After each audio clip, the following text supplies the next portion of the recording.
Fuck it guys, it's time for a new tutorial series. This time we're going to be integrating Candymachine V3 into the Godot. That means you will be able to, your players will be able to mint NFTs from the game. For this tutorial, you will need the prerequisite. One thing you're gonna need is you need to actually have the collection built.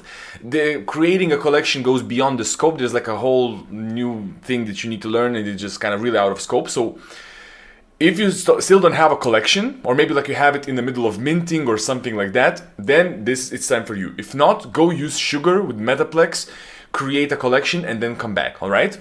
And the thing is, why I think this is important, this tutorial series is important, because maybe we can start a new meta. With Godot engine, maybe we can start like gamified minting meta, right? I'm not gonna be actually doing any game around this kind of machine, but I'll leave it for your interpretation. We'll just handle the minting, and you can add maybe stuff. So for example, maybe you need to jump across some platforms or something. You reach the end and only then you're able to mint, right? So that could make the experience more fun for any new upcoming projects. Anyway, let's get to it. First episode, we're gonna take it quite slowly. So for this one, you have to check this out. I already have created a collection. So if I would go here in the assets, you see like I have this DevNet Rubians, right? Like all those images and all those JSONs prepared.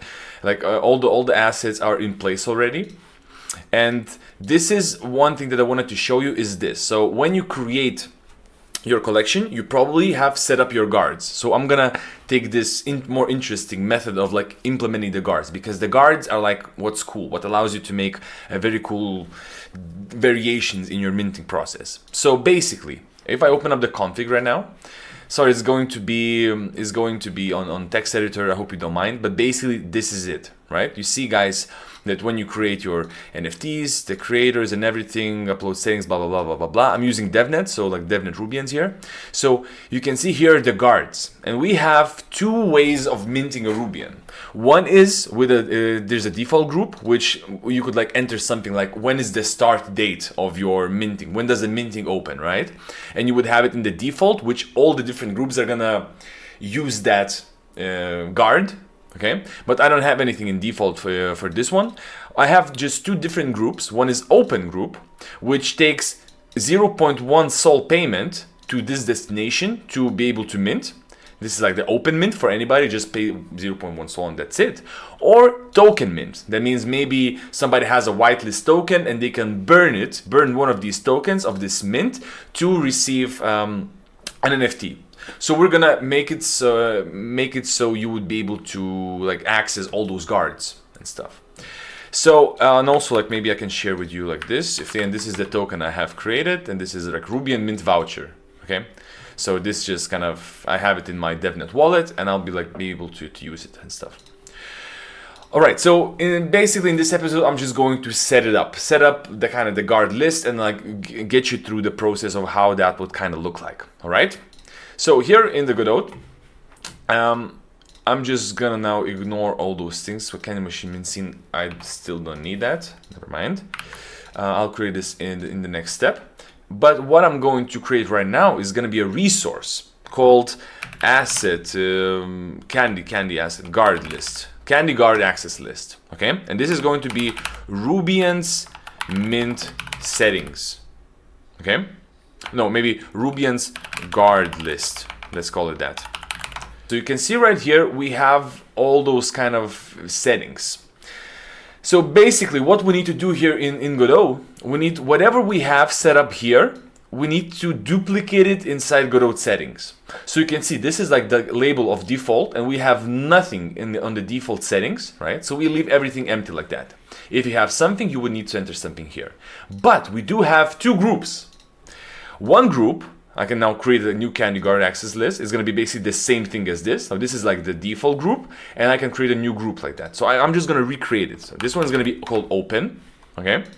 Just like that, open. And it needs Sol payment of 0.1 Sol to this destination. So I'm pretty sure that Sol payment, this is going to be in Lamports. And I just know that one Solana is one with 9 zeros. 9 zeros is one Solana. So I'm just going to make it with 8 zeros because it's going to be 0.1 Solana. Okay, so 1, 2, 3, 4, 5, 6, 7, 8. That's going to be in Lamports. So install destination account, new pub key, and we're gonna make it custom. Value is going to be this account right here. Okay, now I've set it up. So open is complete. And the other thing we're gonna set up is the token guard. So this one, I'm gonna call it token. And this one is going to have the token burn guard. So token burn, open, token to burn 1. And it's also in Lamports, but this account, this token has 0 decimals. And again, I'm going to create a custom one, and value right here is going to be this, C do P. And there basically we have it. We just kind of like set up this Rubian's guard list, and we're gonna be using it when we want to mint something. In the minting function, we're gonna be like entering this value, okay? So yeah, so all these things are complete. Now we have the guards list, and we're ready for episode 2, in which we're going to just, you know, set up the UI nicely. Set up the UI and talk about like different kind of things on how you can display the NFTs and collections with some pre-made tools that we have in the SDK. All right, so see you in the next one. I hope you're gonna watch this till the end.